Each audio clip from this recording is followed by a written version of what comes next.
En la HJUT 106.9, Cartografías Editoriales.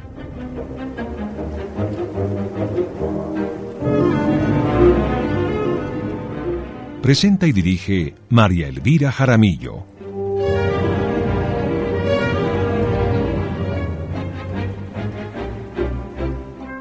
Una presentación de Siglo del Hombre Editores.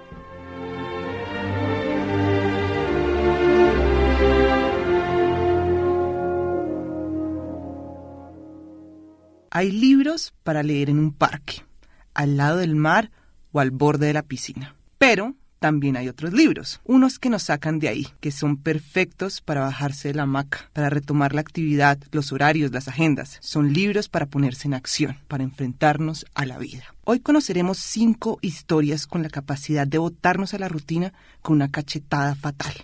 Es una cachetada de realidad, humor, dolor y amor, todo en un mismo movimiento. Si bajarse de la hamaca es una mirada a la mayor parte de nuestros días, es decir, a los días en donde no estamos en vacaciones, tiene que ser una mirada a nuestras relaciones familiares. Tiene que también ser una mirada al reconocimiento de nuestro envejecimiento, un abrazo a la soledad y un cuestionamiento sobre qué es la naturaleza.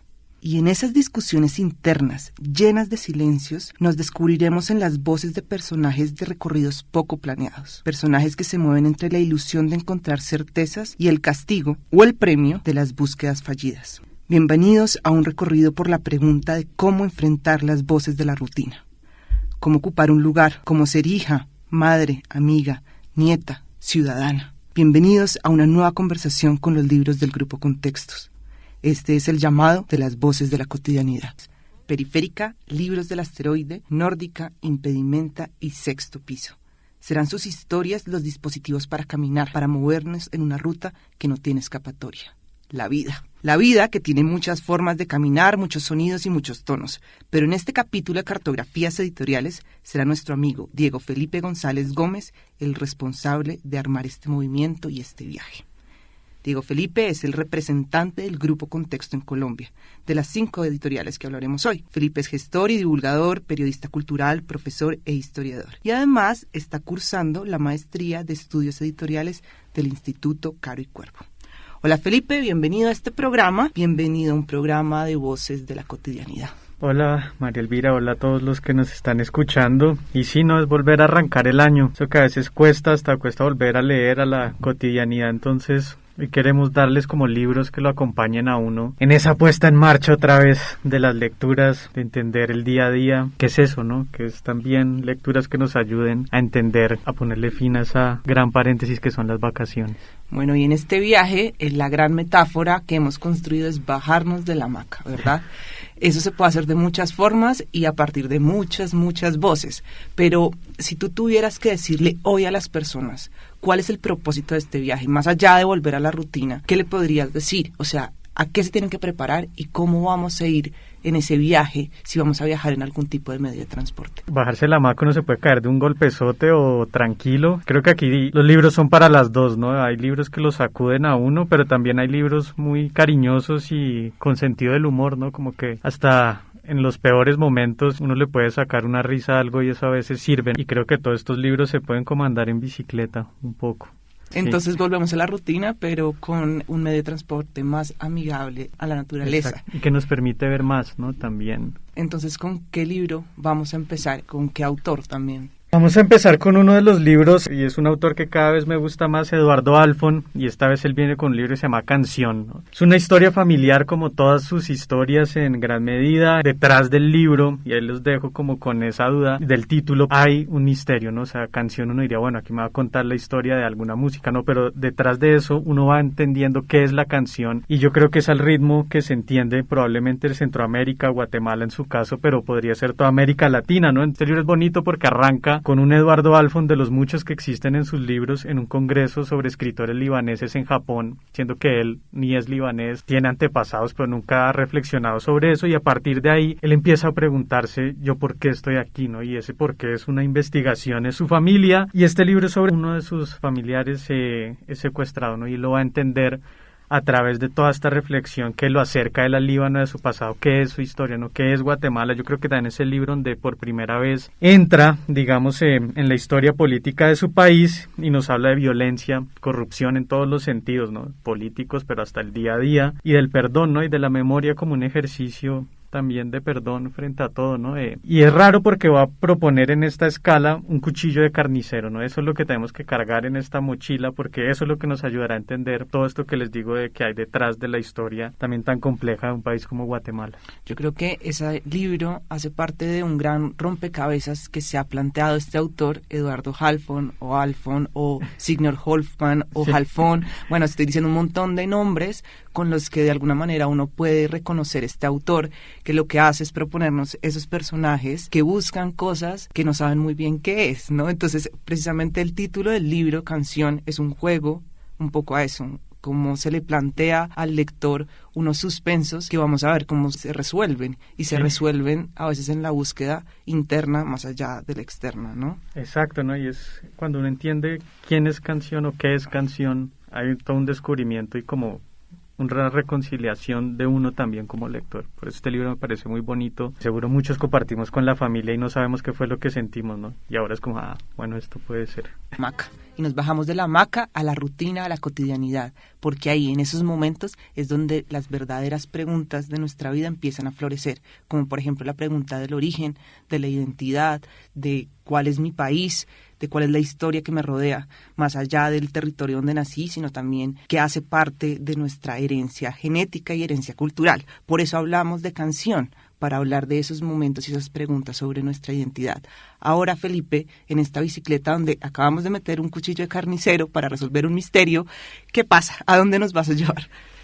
Este podría ser como la caída de esa horrible que uno nunca quiere de la hamaca, ¿no? Y vamos a hablar de un libro que se llama El Pequeño Salvaje, de un autor norteamericano, T.C. Boyle. Este señor es como el maestro actual del cuento norteamericano, ¿no? Esto es supremamente exagerado de mi parte, pero él es muy bueno en este sentido, y esta es una novela corta o un cuento largo, como se quiera ver, ¿no? En los que nos va a hablar de la relación entre la naturaleza y la civilización, ¿no? Cómo salir uno de paraísos idílicos y ¡pum!, terminar en la mitad de la civilización. Y es la historia de un niño perdido durante la Revolución Francesa, que además fue una historia real, que unos cazadores se lo encuentran y el niño, al mejor estilo del Libro de la Selva, pues fue criado por animales, ¿no? Entonces, y además que eso es muy mítico en Europa, ¿no? Está Rómulo y Remo y todo esta idea de los animales que nos pueden ayudar a comprender mucho mejor, ¿no? Entonces es la historia de este niño y Boyle, digamos, empieza a verlo, pero entonces lo triste de esta historia es que al niño pues lo sacan de su hábitat natural, que podría ser la naturaleza en su estado salvaje, y empieza a ser corregido, utilizo esa palabra muy intencionalmente, por las instituciones del Estado, ¿no? Entonces él pasa a hospitales psiquiátricos, no termina en palacios de gente muy rica en su momento. Hay una escena genial para el que la lea, digamos, cuando se acuerde qué es lo que hace ese niño apenas llega a una sala así de gente toda elegante, o cuando llega a París, ¿no? Y por ejemplo él habla del olor de París y uno diría, ay sí, París, qué delicia, ¿no? Pues las ciudades para la gente que ha crecido en partes rurales huelen feo, ¿no? Y yo creo que sí, ¿no? Entonces va por ahí, y como pista para lo que iría en la maleta, aunque yo preferiría que fuera como un pirata en el hombro, un loro, porque también va a haber una escena con un loro que nos va a hablar eso, ¿no? La naturaleza que habla, ¿no? Y que repite, ¿no? Y este niño, digamos, va a ser el ejemplo de esa domesticación que todos creemos buena, ¿no? Pero al final lo que estamos haciendo es romper con esta idea, ¿no? Y a mí me interesa Boyle en ese sentido, nada más porque todos sus libros casi son coger un episodio histórico y ficcionalizarlo, ¿no? Entonces tiene Los Terranautas, que se basa en un experimento científico que puede haber hecho Elon Musk y ¡pum!, ponerlo así, ¿no? Y todos sus libros van a darnos ese sentimiento de realidad y esto hubiese sido chévere que pasara, ¿no? Entonces este libro va por ahí y en esa tensión tan grande entre la naturaleza y lo supuestamente civilizado. En esa tensión que tú resaltas, yo también veo una tensión muy clara entre qué es lo salvaje y qué entendemos por las normas de la civilización o qué nos hace humanos. Muchas personas que han leído este libro hablan de la humanidad en el otro, pero todavía no he terminado de entender eso, a qué se refieren con humanidad, y me pregunto, y uno leyendo el libro todo el tiempo dice, ¿será que yo sí soy humano? En ese sentido, en el sentido que nos están invitando a pensar la civilización. O la mejor pregunta de todas, que te la hago a ti, Felipe, ¿tú crees que hubiera sobrevivido si hubiera sido ese niño? Yo creo que yo no, o sea, yo siento que no tengo las habilidades. Claro, nosotros probablemente no, porque estamos muy acostumbrados al concreto, ¿no? Pues si desde niño hubiésemos estado ahí, probablemente la pregunta sería al revés, ¿no? ¿Cree usted que podría vivir en una ciudad? Y vivir en una ciudad es muy complejo, ¿no? Y hay que comportarse de una cierta forma, ¿no? Y lo que tú decías, que es ser humano, ¿no? Es seguir unas reglas, comportarse de un cierto tipo. Eso, y ese libro, en las pocas páginas que tiene, lo logra hacer sin ser un tratado moralista tampoco, ¿no? Sí, y hay un tema que a mí me encanta y me apasiona, que se ve mucho en este libro, y es la relación de la comunicación y el lenguaje. Uh-huh. Cómo puedes participar de una sociedad es a partir del lenguaje. Y si solo puedes decir leche o algo así, pues cómo eso impide a los otros aceptar dentro de esa sociedad. Ay, Boyle es muy bueno haciendo gestos, que el protagonista uno lo ve haciendo gestos, ¿no? Por eso en el palacio de estos especie burgueses es genial lo que el niño hace. Y ahí uno entiende qué es eso de la humanidad.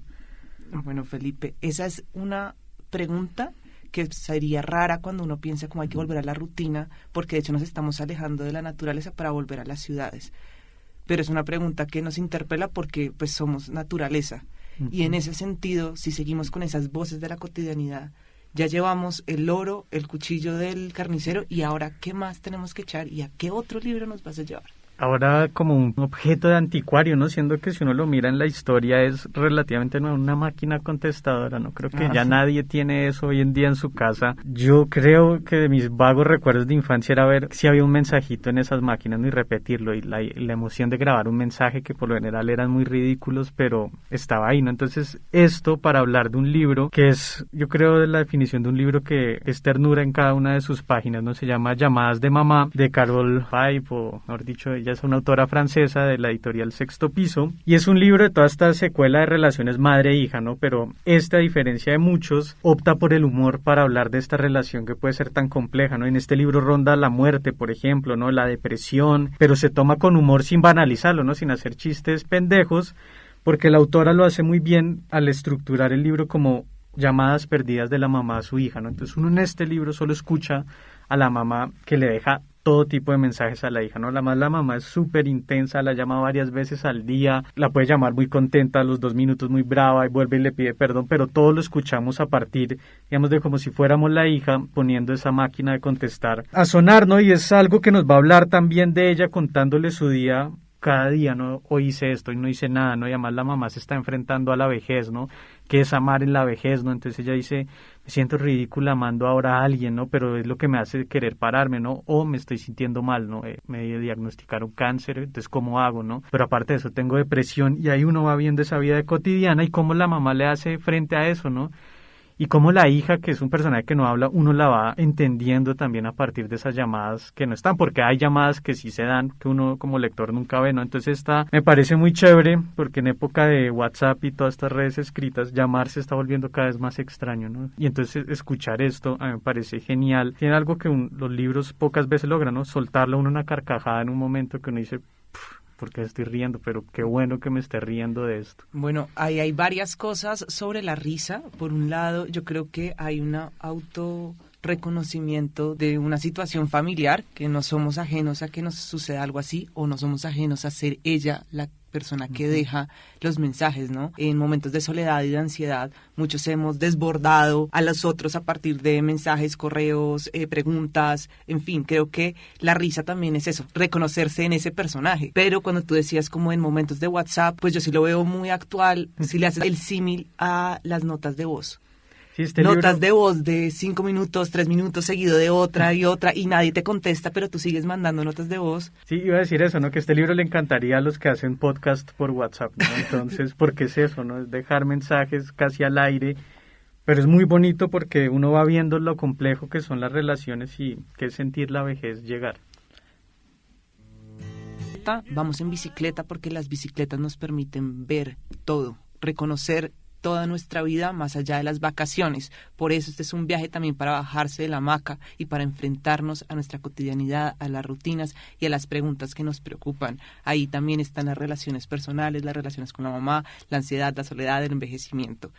Y volviendo al libro del que hablabas, Felipe, de Sexto Piso, Llamadas de Mamá, es muy curioso porque yo me estoy adelantando un poquito al mapa que tú planteas, pero uno apenas abre el libro, hay un epígrafe y es de una autora muy importante, periférica, y sé que ese va a ser el siguiente libro. Y el epígrafe dice: Me alegra que me llames, se ve cuando me quieres. Sí. Y ese epígrafe es preciso del Agrio, una de las obras, yo creo que más conocidas de Valérie Mrechien, es otra autora francesa, y precisamente estamos ahí, ¿no? Esta es una historia, el Agrio es una historia de amor, ¿no? Y creo que todos tenemos una historia de amor y por ahí nos podemos ir conectando, a todos nos ha pasado, todos hemos sido en algún momento el Agrio, pero se escapa a los lugares comunes porque lo que hace muy bien Valérie Mrechien es hacerle una especie de autopsia a qué es amar, ¿no? Y las relaciones son complejas, como que hoy todos hablamos de relaciones tóxicas, pero todos son complejas, ¿no? Uno a veces sabe que está en un sitio donde no debe estar, pero sigue ahí, ¿no? Entonces, ¿qué es lo que lo mantiene? Y es un personaje que además tiene un nombre muy de moda, el personaje del Agrio se llama Bruno, y es una especie de ser miserable del que de verdad no habría que hablar, ¿no? O sea, pero cuando uno lo va conociendo a partir de la narradora que nos narra todo este libro en primera persona, uno va viendo la complejidad del asunto, ¿no? Bruno no llama muy de vez en cuando y por eso está ese epígrafe que aparece también en Llamadas de Mamá. Ahí no, entonces Mrechien también lo que tiene es un estilo muy particular porque no es una novela clásica, ¿no? Estos son párrafos pequeños que en un momento podrían parecer completamente desconectados, pero cuando uno va entrando en la historia los va juntando, ¿no? Y ella hace muy bien, que es como uno piensa, ¿no? Uno está pensando en algo, salta otra cosa, vuelve a eso. Y la narración en primera persona creo que aquí salta, digamos, de la simple anécdota a crearnos unas escenas, unos personajes que son tremendos, ¿no? Y uno ve la complejidad de qué es amar, ¿no? Y la ansiedad que produce, ¿no? Entonces todos de pronto otra vez estamos en eso, ¿no? El amor también es una rutina que hay que mantenerla y entenderla. Es que no en vano Periférica ha definido la obra de este autora como el arte de narrarse uno mismo, sí, ¿no? Una narración fragmentaria, una narración que no responde necesariamente a una estructura clásica, que propone un clímax, después un nudo y cómo se va desenvolviendo la historia. Y creo que ahí está que uno al principio se sienta muy identificado con ella, más allá de si compartimos el sexo con la narradora o no, sí, pero uno se empieza a sentir identificado con ella, pero en algún momento, y ahí es cuando se empieza a poner, creo que un poco más chistoso, uno se identifica con el agrio. Sí. Y entonces, ¿de cuántas veces he sido yo ese agrio o esa agria? Entonces, creo que ahí está una pregunta, la pregunta del desamor, y es, ¿será que sí me quiere o tengo la certeza de que hay amor, que no estoy perdiendo el tiempo? Creo que esa finalmente es lo que hace que uno no pueda parar de leer, descubrir eso, si realmente hay algo, este señor siente algo por ella o es lo que ella está esperando en la relación. Total, ¿no? Y lo bonito es que es una pintura de qué es amar, ¿no? Y todas esas dudas que le da uno cuando uno ama a alguien, pero que si uno las piensa, pues uno siente y sabe de verdad qué es lo que siente a veces. ¿Y qué echamos en la maleta de este libro del Agrio de Periférica? ¿Y qué echamos para el siguiente libro, Felipe? Del Agrio, entonces yo me quedo como esto es un retrato de un momento, una cámara Leica, que también es uno de los objetos, porque el Agrio tiene una relación muy especial con los objetos. Iría con eso. Y al final traería un póster más o menos de eso que podamos doblar y esto para que nos quepan en la mochila de una artista que se llama Pauline Buty, que nos va a permitir hablar de Otoño de Ali Smith, que es la novela publicada por Nórdica. Esto es un cuarteto estacional, ¿no? Con Ali Smith uno podría leer todo un año y eso es genial, pero ella arranca con Otoño, es una novela ambientada... O sea, son 4 libros. 4 libros, otoño, invierno, primavera y verano. Y es una novela ambientada en una época muy actual, ¿no? Esto es Inglaterra, pleno auge del debate del Brexit, qué es lo que va a pasar, auge del racismo, la intolerancia. Pero más allá de esto, y no es un libro, digamos, que se centre en novelar, digamos, la política, sino que es vivir en estos momentos, ¿no? Y entonces nos trae unas escenas y creo que aquí hay una genial, que Ali Smith a mí me parece grandiosa con esto, es la protagonista se ve enfrentada a la burocracia, ¿no? Y a sacar un pasaporte. Y entonces lo que tiene que hacer para sacar el pasaporte en el Reino Unido es enfrentarse con las trabas burocráticas, ir 10.000 veces, pelearse con los funcionarios y ahí, digamos, se empieza a construir un día a día que son también las relaciones, ¿no? Y aquí hay una mujer que se va acordando de un vecino, de cómo ese vecino la llevó a conocer obras de arte, porque este libro también es precisamente eso, ¿no? Una apertura a muchos otros referentes, y entonces a mí eso me parece genial, ¿no? Porque uno queda con ganas de conocer más cosas y de la historia, digamos, querer seguir sabiendo qué es todo lo que va ocurriendo aquí, ¿no? Pero a mí me da mucha risa, Felipe, en estos libros sobre las voces de la cotidianidad, como para ti en un principio me dices, no, la burocracia, ir a hacer vueltas, ¿no? Como que estas cosas que le atormentan a uno la vida. Y yo, en cambio, lo primero que pienso cuando pienso en Otoño es la relación de la niña, pues de esta mujer con su vecino, que es mucho más adulto, y esas conversaciones intergeneracionales, porque siempre me ha parecido pues muy divertido cuando era niña conversar con la gente mucho mayor que yo, porque de alguna forma tienen un recorrido que me puede permitir dar atajos, ¿no? O también es el perfecto escenario para mostrar cómo dos generaciones enfrentan un problema político, como en este caso el Brexit, pero en Colombia lo podemos hablar en otros sentidos. El proceso de paz, la manera como se hace política, en fin. Sí, no, y esa conversación entre la niña y el vecino es como la columna vertebral de esta novela, porque en ese diálogo está la explicación de qué es, ¿no? Y yo creo que la cotidianidad también es volver a hablar con otros y entendernos un poco qué carajos estamos haciendo todos juntos aquí, ¿no? Para bajarnos de la hamaca, pero también una invitación para oír esas voces de la rutina y de la cotidianidad. Yo digo invitación para oírlos, pero ellas siempre gritan de alguna forma. Las preguntas que más nos preocupen son las que salen en nuestro día a día, donde no tenemos distracciones. En este viaje echamos en la maleta, si se me queda algo por fuera, Felipe, ayúdame, un loro, echamos también un cuchillo de carnicero, una obra de arte, un contestador, ¿qué más?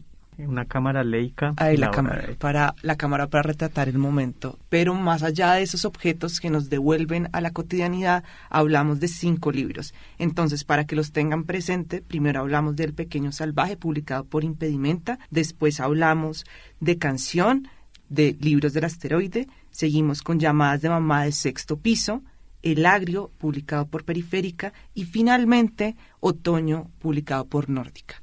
Todos estos libros están en librerías en Colombia, en plataformas digitales, en libreriasiglo.com. Pueden visitarnos en estos espacios, pero también puede ser a través de canales digitales como nuestras redes sociales. Estamos en Facebook, Twitter e Instagram como @Siglo del Hombre.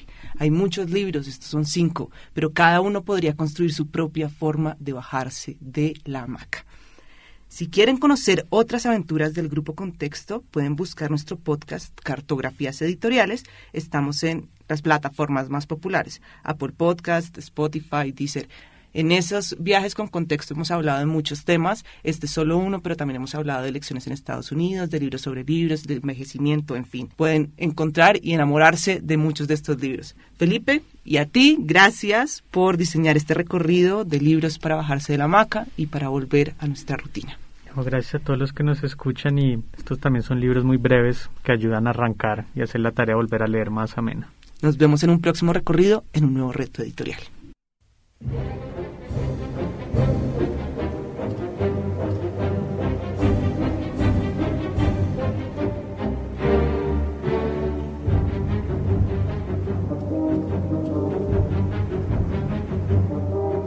En la HJUT 106.9, Cartografías Editoriales.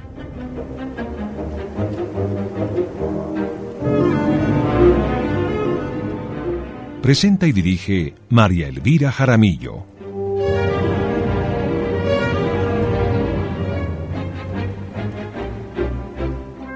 Una presentación de Siglo del Hombre Editores.